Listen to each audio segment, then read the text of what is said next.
You're listening to the Murder Speaks podcast, the show that spills the tea about true crime. Here's your host, Wendy Hinbest.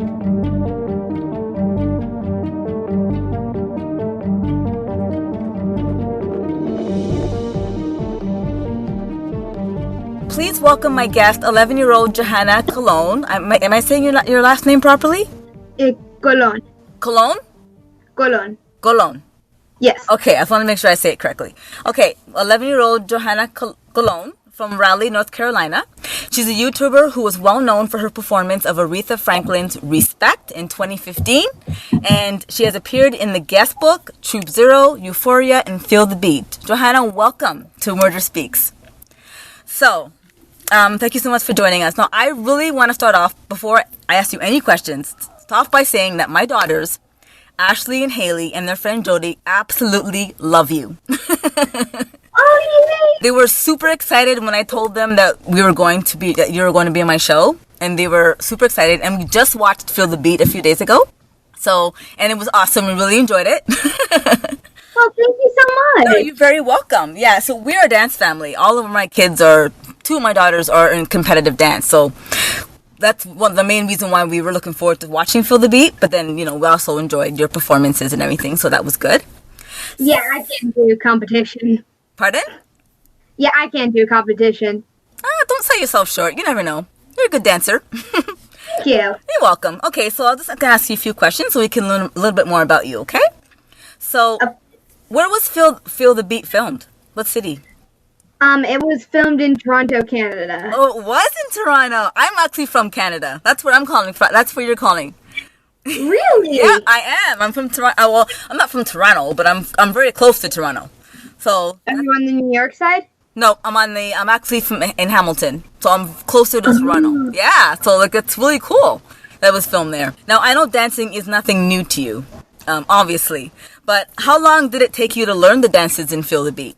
Well, we were there for 3 months, and the whole first month was hardcore exercising and choreograph. And cool. Some of the dances we learned in between shootings. We had 1 week to learn it, and then we have to go do it on stage. Oh, cool. That's so cool. Okay. What was your favorite scene to film in Feel the Beat? You can't do that to me. I love so much. I know there's probably a lot of them, but Yeah. you have to pick just one, which is probably really hard to do. Because it looked like a pretty fun movie to do, but I wish I could do that movie. It looked like a lot of fun. It was. We had a lot of fun on stage and off stage. But I have to say, my favorite scene to shoot was the flower dance. Oh, cool. Yeah. Yeah, the lyrical one. Nice. What did you love most about being in Feel the Beat? Yeah, I was about to say, were you going to say who you love the most? I was like, No. I'm not going to ask you that, because that's not a fair question. But what did you love most about being in Feel the Beat? What was your most favorite thing in Feel the Beat? What did you most most about it? I loved hanging out with my friends on stage and off stage. We did a lot of things. We would dance in the trailers, in each other's trailers. I gotta recall the memories. No, that's okay. Take your time. Yeah, we did some picnics. We had dance parties. Nice. And me and Lydia were in the same apartment, so we would go down to where the pool is. And which one's Lydia? Just refresh my memory. the girl who played Carrie. Okay. Cool. Watching the movie, it looked like you guys had a lot of good chemistry. It looked like you guys got along really well together and stuff. Yeah, well, we were there for 3 months, so we had to like each other. Oh, it took 3 months took 3 months to put it all together? Yeah, we were there for 3 months. Nice. I don't know why, but it was really fun. Oh, I'm sure. That's awesome. What is your favorite role ever played? Ever. I know you've been in quite a few things, so if you had to pick one thing, what was your most favorite thing? Your favorite role played, and why? Why are you doing it? I have to keep it interesting. Now you're going to make me think. Yep, you gotta think, girl. Smash and Lucia were my favorite. Pardon? Smash and Lucia. But I had off stage. I had more fun with Feel the Beat, but on stage I had more fun with Smash. Nice. Okay, that wasn't that hard. Okay, so and how do you prepare for a role? Well, I take lots of improv lessons. Nice. And to Feel the Beat, I did a lot of dance classes before I went. Yeah, of course. Yeah, that makes sense. And this is just a random question. What is your favorite movie? Like, okay, I'll tell you what, I'll make it easy for you. I'll answer that first. My favorite movie is Mean Girls. Absolutely love Mean Girls. I haven't seen that. It's really good. So if you had to pick one movie, what movie would you say is your favorite? I don't know. What kind of movies do you like? Do you like comedies? Do you like... I like all of them, really. Yeah, no specific genre, just as long as it's good acting and it's funny or whatever, then it's all good? Yeah, I mostly like musicals, too. Yeah, that makes sense. Okay. What made you want to become an actress, Johanna? Well, I saw all the adults do it, like, in the movies, and I thought they're giving out their own special messages every role they play, and I want to do that, too.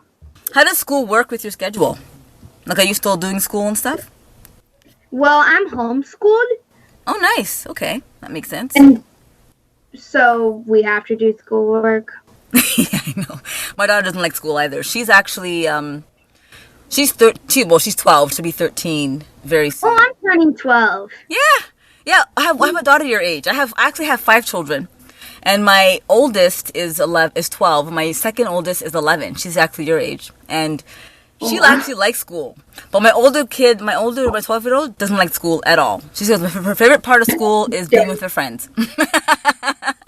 Oh, I'm homeschooled, so my teacher's my mom, so she can beat me if she wanted to. That's it. Got to keep you in line, right? So, if you don't go to school, like, do you see your friends, like, online and stuff? Yeah, we do group FaceTimes, and then solo FaceTimes. Cool. It's pretty much it. Yeah, social media and stuff, right?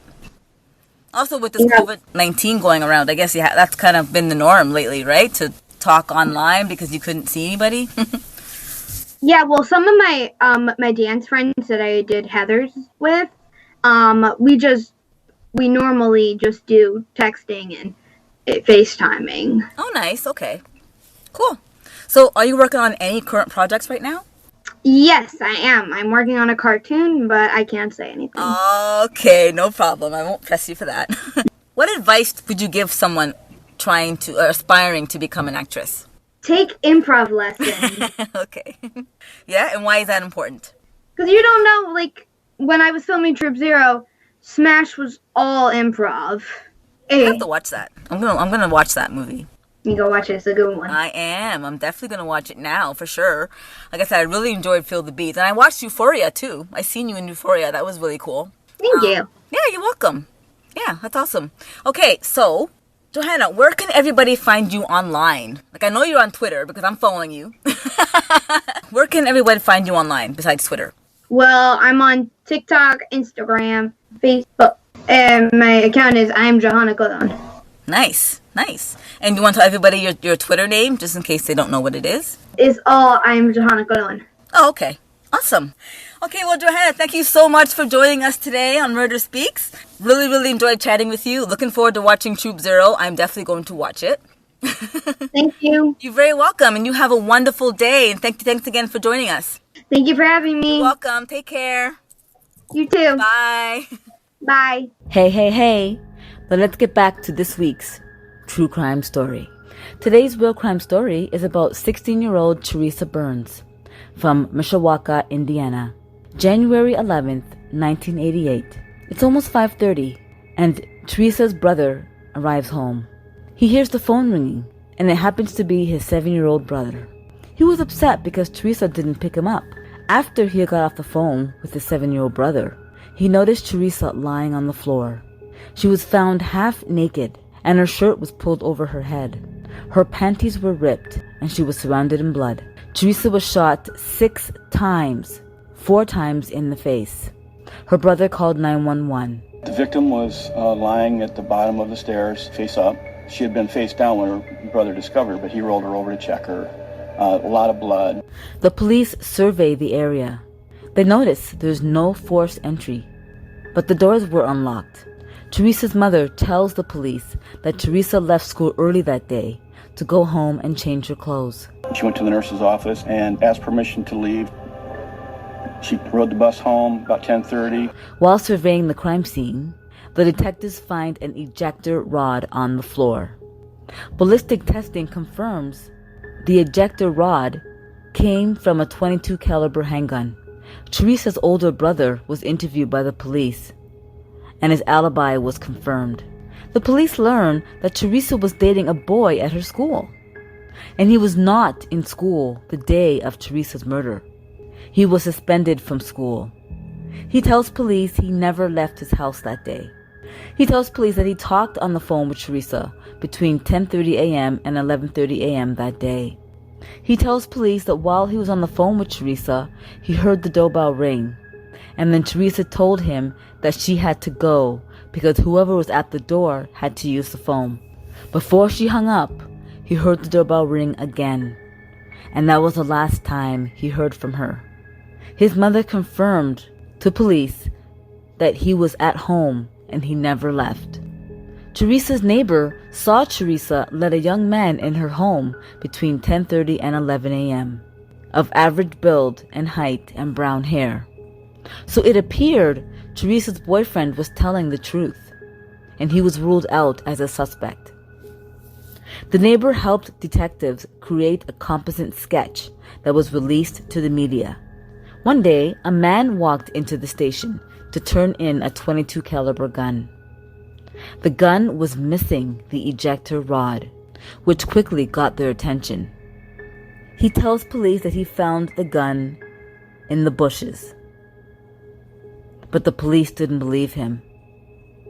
He then tells police that it was found in his stepson's bedroom, so he brought it to the police station. His stepson's name is Philip Jeans. He dated Theresa's best friend. The case was worked for over 20 years. The ballistics test confirmed the gun was brought to the police station. The ballistics test confirmed that the gun that was brought to the police station is the one that killed Theresa. In 2013, they arrested Philip Jeans. He was Theresa's classmate at Mishawaka High School. Apparently, he was obsessed with her. The police are not sure if Philip followed her home from school, but they know he's the one who rang her doorbell while she was on the phone with her boyfriend. The jury found him guilty of murder, and he was sentenced to 60 years in prison. I cannot believe it took so long. So for like 25 years, this guy got away with it. But I'm so glad that even though it took that long, that Theresa's family finally got justice for her murder. Okay, thank you so much for joining me today. I hope you enjoyed it. If you like it, please share it. Sharing is caring.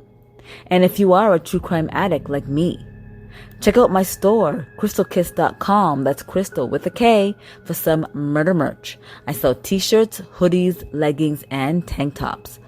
Free shipping on all orders, so check it out. Check out my other podcast, 100% Brendy, a podcast I do with my husband. Don't forget to subscribe. Thanks for listening. Bye.